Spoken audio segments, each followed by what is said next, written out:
And we're live this morning for the opening news conference for this year's U.S. Conference of Mayors gathering here in Washington. They are hosting their winter meeting this week. And later today, we'll bring you House Speaker Nancy Pelosi's address to the group. It's at 12:45 Eastern on C-SPAN 3. Also today, a discussion on the recent U.S.-Mexico-Canada trade agreement. And you can watch that live at 2:45 Eastern, also on C-SPAN 3. Live coverage now of the opening press conference. Yeah, we're coming out 2 days ahead of time.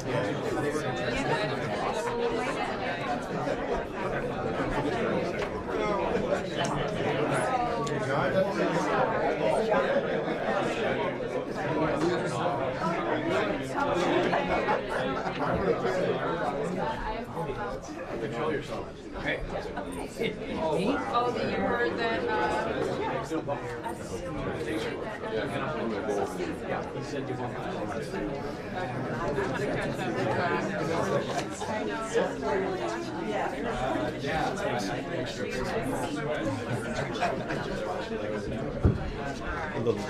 Yeah. All right, so we're gonna have to let's tighten up, y'all. Let's tighten up. Let's tighten up.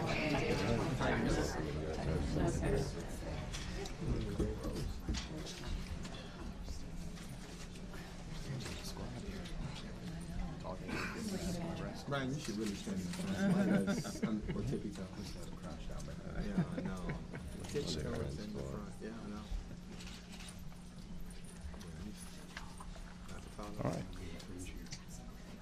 Well, good morning, all. I know we're going to have other mayors slip in as we go, but we're going to go ahead and get started. Good morning. I'm Steve Benjamin. I'm the mayor of Columbia, South Carolina, and president of the U.S. Conference of Mayors. I want to welcome each and every one of you to the conference's 87th winter meeting. Before we get started, I'm going to ask mayors to do a quick roll call. Starting, Lily, why don't you? Sure. Hi, I'm Mayor Lily May from the city of Fremont, California. Good morning, I'm Mark Mitchell, Mayor of Tempe, Arizona. Madeline O'Hara, Mayor of Knoxville, Tennessee. Sharon Weston Broom, Mayor of Baton Rouge, Louisiana. Elizabeth Couts, Mayor of Burnsville, Minnesota. Smiling Paul Soglin, Madison, Wisconsin. If you only do. Rich David, Binghamton, New York. John Giles, Mayor of Mesa, Arizona. Good morning, Shane Bemis, Gresham, Oregon. Muriel Bowser, Washington, D.C. Mayor Brian Waller, Piscataway, New Jersey. Brian Barnett, Rochester Hills, Michigan. Greg Fisher, Louisville, Kentucky. Oliver Gilbert, Miami Gardens, Florida. Keisha Lance Bottoms, Atlanta, Georgia. Alan Eckberg, Tukwila, Washington. Standing tall in the back, Denny Doyle from Beaverton, Oregon. David Holt, Oklahoma City. Steve Adler, Austin, Texas. Awesome. The mayors who stand before you are Republicans, Democrats, and independents. They come from cities both large and small, urban, rural, and suburban.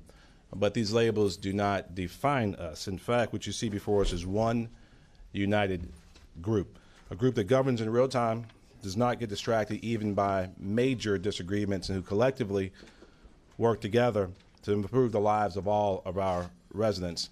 The nation's mayors are here in Washington, D.C. to do what we do best. We solve problems and deliver results. Indeed, a record turnout for our winter meetings. We're here to show Washington how it's done and push them to address the critical needs of our cities and the very real problems that Americans across this great country face every single day. While Washington remains mired in gridlock, the nation's cities are continuing to move forward. Mayors are mobilizing resources, working to create opportunities for all of our citizens, and launching innovative ideas to take us into the 21st century. Lest anyone forget, our nation's cities and metropolitan areas are the bedrock of the United States economy, accounting for nearly 96% of all U.S. job gains, 91% of our gross domestic product, and 92% of all wage income. U.S. metros are home to over 99% of the growth in economic input over the past year. So it's in everyone's best interest to keep these economic engines strong. That means investing not only in infrastructure that repairs our roads, bridges, and water systems, but also that builds cutting-edge information, transportation, and green infrastructure for the future. I'm very proud of the work that our conference's Infrastructure Task Force has done under the leadership of Los Angeles Mayor Eric Garcetti and its Vice Chair, LaToya Cantrell, the Mayor of New Orleans, Louisiana. We developed a 5-point infrastructure priority plan for the 116th Congress that includes investments in state and local transportation block grants, unleashing the $9 billion in the Harbor Maintenance Trust Fund, repairing our city's our crumbling water systems, building new information pathways, funding programs that address the incredible need surrounding climate change, and investing in places that have been left behind for far too long. I will note that Mayor Garcetti was scheduled to be with us here today, but needed to stay back in Los Angeles to help bring an end yesterday to the Los Angeles teacher strike. Another example of a mayor getting the job done, helping opposing sides find common ground and working for the collective good of the community. Let us be clear, no one wins when there's a federal government shutdown. Every day, mayors across this country put aside our partisan differences and find common ground on even the most difficult of issues. We do not have the luxury of turning our back on our residents. It's time for Washington to take a page out of our playbook. We need to move beyond the current political impasse. The longer the country remains hostage to it, the more we miss opportunities to right what is wrong and to strengthen what is weak. We stand ready to work with our federal partners. We're thankful to the Speaker and our other congressional leaders who will be joining us here today. We're thankful to the administration for sending over a top brass this week to engage with America's mayors. We stand ready to work with all of our federal partners on a path that's not only pragmatic and principled, but also bipartisan, allows us to come together for a more brighter, much brighter, more inclusive future for all Americans. Now I'd like to ask Brian Barnett, my friend, the Vice President of the U.S. Conference of Mayors, and Mayor of Rochester Hills, Michigan, to come forward and make a few remarks. Brian. Thank you. Good morning, everyone. Thank Mayor Benjamin for his leadership and Mayor Fisher for his leadership as well, Tom Cochran, our CEO, and his entire team for putting this week together. We're off to a fast start. It's early on our first day, but we are already off and running. And like Mayor Benjamin said, I'm very much looking forward to the next 3 days discussing the issues that he outlined and that matter most to America's mayors. Now, ironically, these are the same issues that matter most to the residents of our country, issues that center around the conference's bipartisan platform of infrastructure, innovation, and inclusion. Now, we all know that this meeting is taking place in Washington against the backdrop of an unfortunate government shutdown. And I won't belabor the shutdown discussion, but we'll say this. You cannot escape the responsibility of tomorrow by evading it today. Abraham Lincoln said that, and he of all people understood the challenges of divided government and a restless nation. I can assure you this morning that the conference's entire meeting is focused on the responsibilities of tomorrow. Republicans, Democrats, and independents talking about creative ideas and solutions, engaging in civil conversation, building new relationships and partnerships, and then taking action that benefit all of our residents tomorrow's. Instead of getting mired in frustration and dysfunction, America's mayors are working collaboratively at home to find solutions to complex issues facing their cities every day. We've learned that if we actually take the time to listen, we have much more in common than not. And we all want the same great outcomes for our residents and for this country. Looking forward to working with the women and the men beside me over the next 3 days, and would underscore the fact that we're not escaping the responsibility of tomorrow by evading it today, and we would invite Washington to follow our lead. Thank you.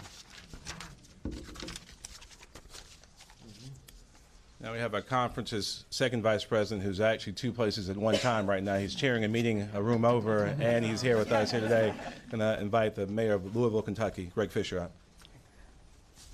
Thank you, Mayor. We appreciate you all. And as we ponder our themes this year of infrastructure, innovation, and inclusion, so much of that comes together in the Metro Economies report, specifically as it relates to how our economy is doing. The brief on that is the overall economy is doing okay. Now, we are being impacted, obviously, by the volatility here, by our trade disputes that we're having with adversaries, with allies. The Brexit is throwing this into question as well as the slowing economy in China. So when we hear the reports as mayors that the overall economy is good, the emphasis is overall, because we know that there's many people in our cities that are still suffering from lack of economic mobility. If you're in the top 20% of the income earners and wealth earners in our country, you're doing quite well, probably never better than before. But folks in the middle class are struggling just to stay even, and our low-income residents are falling further and further behind. And this is really the issue of the day for us as Americans, to make sure that everybody feels like they have some hope if they play by the rules and work hard. And that's been in question in our country for too long right now. We don't have in our cities the ability just to look the other way. We have to deal with the reality that each and every one of our citizens needs to feel connected to a bright and hopeful future. Part of that, we hope, is a new tool available to us in the realm of opportunity zones. So opportunity zones are giving people with deferred tax gain strategies, a way to invest in our cities and our low-income census tracts. What mayors are working on is to make sure that any of those investments that take place are actually going to be benefiting our residents, specifically our low-income residents, where they can increase both their income and their wealth. What we're not interested in Louisville, I can tell you, is for more vulture investors to come into low-income areas, cash out, and not leave any money or any wealth behind. So we're working through all those strategies right now, as we're still very, very early in the days of opportunity zones. So thank you, and again, I'd like to thank our conference president, Steve Benjamin, for his leadership this year. Thank you. Thank you, Greg. Now we're going to hear from Mayor Elizabeth Couts, past president of the U.S. Conference of Mayors and the mayor of Burnsville, Minnesota. Thank you, Mr. President, and we're all here to work together to really accomplish the three pillars that our president and vice president have put forward: infrastructure, innovation, and inclusion. What I want to focus on is the inclusion piece, because when you look at that pillar, it really addresses innovation and also infrastructure.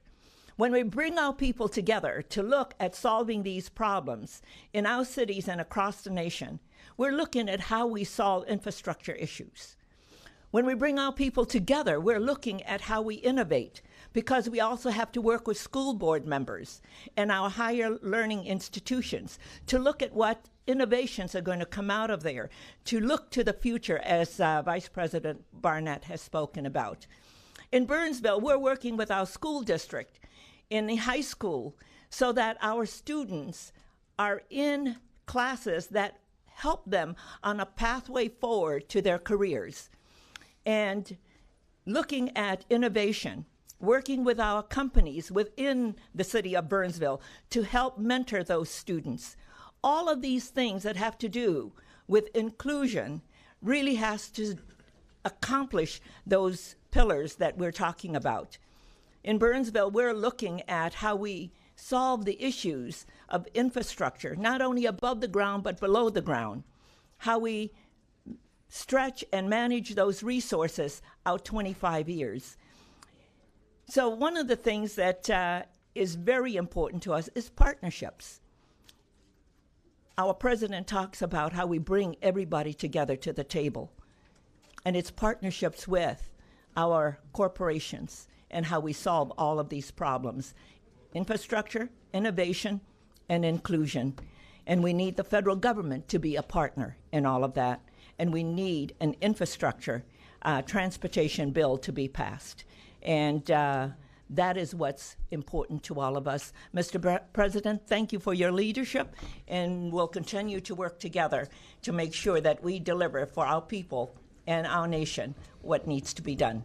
Amen. Thank you, Mayor Couts, Mayor Cantrell, Mayor Davis. Would you introduce yourselves real quick? We did the roll call earlier. Oh, I'm sorry. Mayor Hardy Davis, Augusta, Georgia, the nation's cybersecurity capital. LaToya Cantrell, City of New Orleans. All right. And obviously, all of you know Tom Cochran, our Executive Director and CEO. I want to thank Tom and the entire staff here. This is an action-packed agenda, comprehensive and thoughtful, focused on the 3 I's. But also focused on the fact that we can only move forward if we move forward together as a great country. Be happy to field some questions from the press right now. Sir? For Mayor Bowser, can you talk to us about, yesterday you announced $2 million to keep SNAP available through at least the end of February and into March. Your administration is preparing to provide some relief for feds as far as their mortgages now, I understand. Can you tell us about that?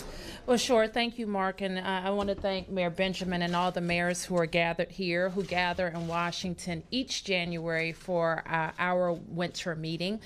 You heard the president's charge to all of us to focus on the 3 I's. And as all the mayors here are focused on every single day is the day-to-day operations of our cities.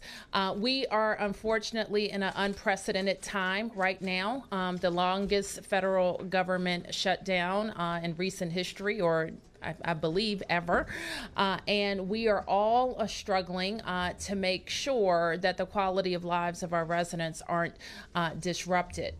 We, perhaps more than anybody, are kind of in the belly of the beast of this shutdown. We have more than 70,000 DC residents who are affected by this furlough, and we are really trying to make sure, as mayors do, that we are doing everything locally to help our cities continue to run and to run effectively and step in the place of the federal government. So today, Mark, what we're introducing is a temporary loan program for people who may not be able to make their mortgage payments this month. We know that some of those 70,000 people have missed one check and will miss another one this week and will begin to experience very significant financial difficulties at their homes. So this is a $9 million program. It will be administered by the DC Housing Finance Agency, and we are happy to provide details of that program. You mentioned SNAP. I'm pleased to chair the conference's Food Policy Council, and in recent years we have focused on ways to get more food in underserved communities. And this day we will talk about what could happen, and what many of us are experiencing, distributing our SNAP benefits early, what happens if they run out, and what we are going to do with our communities. We know we have very many food insecure people in American cities, and we're working on solutions to cover them in this shutdown, but cover them in every day of the year that they are experiencing food insecurity. All right. Thank you. Please. This is for Mayor Cantrell. Can you talk about ongoing efforts to work with lawmakers and the administration about advancing a federal infrastructure package, and then as a city leader, what you would like to see out of that package? Mayor, why don't you come to the microphone so they can catch your voice as well.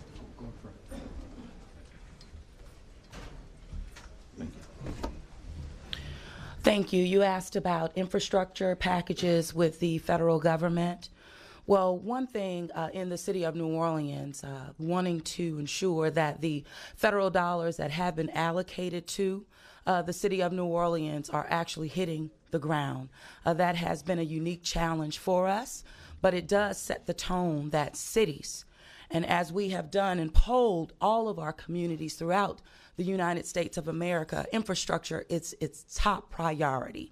And it's not just roads and bridges, it's also streets and drainage and transportation options for our people. So we definitely need the federal government to get back to work, because every day that they're not at work is a day that our people go without. And this is a priority that I stand committed with my fellow mayors right here this morning. It's important to note that almost 80% of American infrastructure is funded by state and local governments. In water and sewer infrastructure, 98.5%, again, produced by local and state governments. Only 1.5% of that coming from the federal government in the form of WIFIA. And it's also important to note that as we talk about federal aid and federal support, that federal money is actually our money. This is the money that our citizens send to Washington, D.C. every April 15th. And we're talking about repatriating those dollars back into communities where they can work. So I want to make that clear. Please. Yeah, Peter Summer, Capital Intel. You said before that 90% of the growth engine is from urban America, and I know all the biggest funds from Abu Dhabi, Qatar, Carlyle, KKR are looking to invest in infrastructure. So my question is, we have Trump's proposing $1.5 trillion. We have gridlock in Congress, but this is something fundamental for you. How are you going to push the Congress to put these bills, your wish list like P3s, airport privatizations, utilities, these are all serious stuff, and we have investment? And the second part of the question is, this is combined with this unique and unprecedented opportunity with opportunity zones. How are you going to make sure that the good best practices are made, the good players are allowed to get opportunity zones, and the bad players, slumlords and stuff, are excluded from this, maybe IRS or something else? And also your wish list on any of these privatizations. Instead the second part, that was about 10 questions. But I'll do my best to answer all of them as I think they were articulated, and certainly any of my colleagues feel free to jump in at any moment. The primary tool used to finance infrastructure in this country is the tax-exempt municipal bond. It's the tool that's been used literally since before the advent of the Internal Revenue Code in 1913. It was codified in the code, and we've used it effectively over the last century to deliver infrastructure. Even in spite of that, we still face probably a $4 trillion deficit across this country in meeting critical infrastructure needs. We try our best not to use the word infrastructure because it's not a humanizing word, that but the characteristics that define us as a developed nation, clean water, the ability to deal with sewage, bridges and roads and hospitals and school systems. We're talking about a $4 trillion deficit that the American Society of Civil Engineers says we have to address. So I say that to say that our primary goal is always to protect the tax exemption of muni bonds. It allows every city and community of every size to access the capital markets. But many of us are engaged in and open to aggressive P3s that help us meet our community needs as well. It's we've seen some successful models. We do believe that opportunity zones presents us with some significant opportunities, and that's why we've been engaged from the very beginning. I believe at this conference last year, we had two of the original sponsors of the Investing Opportunity Act, Senators Booker and Senator Scott, join us just a month after the tax bill passed, and we've expressed our support and thanks to Representatives T-Berry and Kine, good bipartisan legislation that slipped into the tax bill. And we've been on the front lines, working with our governors and establishing the zones, and a face-to-face meeting with Secretary Mnuchin and his staff, and of course he'll be joining us here at the meeting as well. Continue to make sure that opportunity zones do in fact meet the needs of the people who live in the census tracts designated, that we are indeed trying to have some type of long-term effect on the quality of life of folks in those areas. Everyone from the sovereign wealth funds that you mentioned to pension funds in our country and abroad are interested in infrastructure investments. We're always open to that discussion. I think it's going to take a great deal more creativity in helping meet our infrastructure needs, but as long as that creativity and that procurement lives within the values of our cities and actually meeting the needs of our cities in a way that is as fiscally responsible as we all have to run our cities. I have a balanced budget. We've had to have a balanced budget. It's required by law. We finished 6 of the last 8 years with a budget surplus in Columbia, South Carolina. We haven't had a tax increase in a decade. We've gotten 5 awards of excellence from the Government Finance Officers Association and 3 upgrades from Standard & Poor's and Moody's. We do our jobs in our cities. And we serve, I believe, as an example to Washington as to how to get things done and get it done well. We're open to partnerships. We're open to creativity. It's what we do every day. Any other questions? Yeah, I'd be interested in hearing any shutdown stories from the mayors. Are CDBG dollars drying up? What are you getting on HUD dollars coming through? Any shutdown stories? I think I'm talking too much. Paul? You're going to have reimbursements. Okay. Yeah, Paul, you want to say something, Paul? It's a smiling Paul talking. Right? So a number of us have taken inventory of all of our agencies as to what's going on. There's one bundle of areas where we've got delays that are hurting our municipalities, but it's not the end of the world. And that's our federal grant applications from law enforcement to transportation. The big serious areas you mentioned SNAP earlier. We're also concerned about WIC, and a number of our cities are already figuring out mechanisms that we can step in and cover WIC payments and support if those should cease. We're terribly concerned about public housing, and a number of the cities which do have the capacity will be stepping in to replace federal government payments for public housing opportunities. One of the areas that we can't affect, which is of great concern, is FHA loans. First-time home buyers. We've got a whole cascading series of problems. Folks have timed out their apartment leases as first-time home buyers. They don't have a place to live. They cannot close. The sellers are also left in limbo, and this is becoming a crisis in a number of our cities, which is not going to contribute to the stability of housing, which is a major issue in this country. In regards to the grants, I do want to say that on our commitment to increase public transit, if these grant delays continue much longer, we will see ramifications in 2020 and 2021. But our biggest concern right now is in the areas of health and housing. And that's where we will be forced to step in, and we're looking to our state governments to assist. Most of us flew in here. I think every one of us had the same experience. We went through security, and we thanked the TSA workers. And we made a big point of acknowledging them. And as the mayor said earlier, we're also looking to see what kind of support we can find in terms of bridge loans and payments to our federal workers. In Madison, Wisconsin, we've got the Forest Products Research Lab. It's not the highest priority in the world, but several years ago, they did the work that discovered what was happening with all those dangerous splintering baseball bats and increased safety for Major League Baseball. But we are very concerned about these federal workers and all of our agencies across the country. We're seeing incredible challenges all across the country, just human stories. The reality is we talk about 800,000 federal workers. We're talking about millions of families affected by this. In our city, we're trying to take as creative approaches. Laud Mayor Bowser for the approach that she articulated earlier. Everyone's going to have to get pretty creative in trying to meet the needs of our citizens. We control our water system in Columbia. We're developing a program allowing for deferred payments on water bills for those who are affected by the shutdown. But the impact is very real. Research that we've worked on with Aspen, the Epic Institute, and Pew also shows that the majority of families in America suffer from significant income volatility. Recognize that the average family cannot absorb an unexpected $400 bill. So imagine compounding that with missing 2 paychecks, and it can be devastating.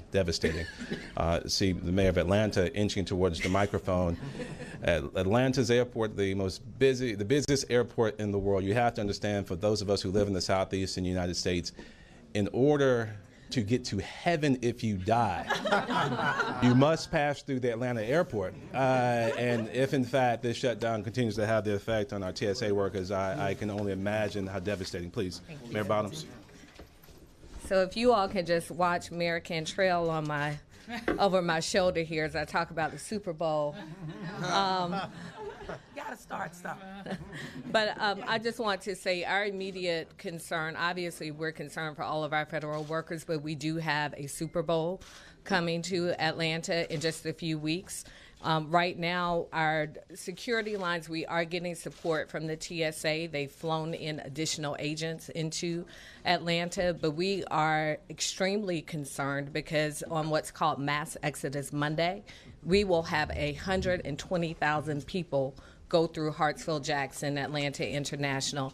And if you think of a day that you have 70 to 80,000, that's a lot of people. So what we're doing in Atlanta, we're opening our TSA lines early at 3 a.m. we are the Monday after the Super Bowl, but we are also looking at a loan program. And thanks to the mayors who are being so innovative and giving us ideas on how we can step in and provide loans to our TSA agents to make sure that our airport continues to function. Because if you can't get through Hartsfield-Jackson, as Mayor Benjamin has said, then you probably won't get anywhere in this country. Any final words? Any defense of the Saints? Yes, sir. You might want to mention that we have 8 presidential contenders coming to this meeting that are running for president of the United States. This is the place to be. If you actually want to be around people, Democrats, Republicans, and Independents who just get things done and get some great ideas, some great policy ideas on how to move this country forward, you ought to be here. You ought to be here. All right. Thank you very much. Thank you.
Am I not interrupting him?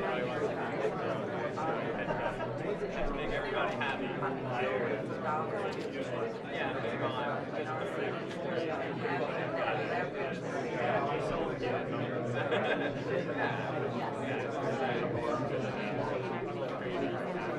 Second day back inside. I'll be here all week right now, so I was having a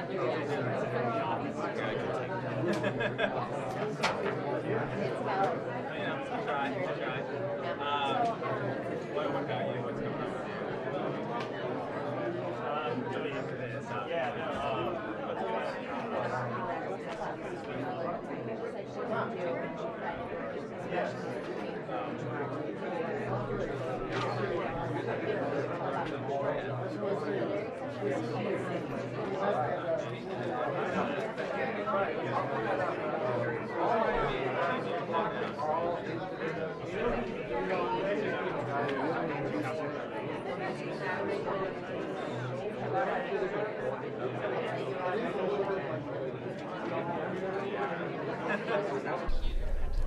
Well, we have more live coverage from the 87th annual winter meeting of the U.S. Conference of Mayors later today with remarks from House Speaker Nancy Pelosi.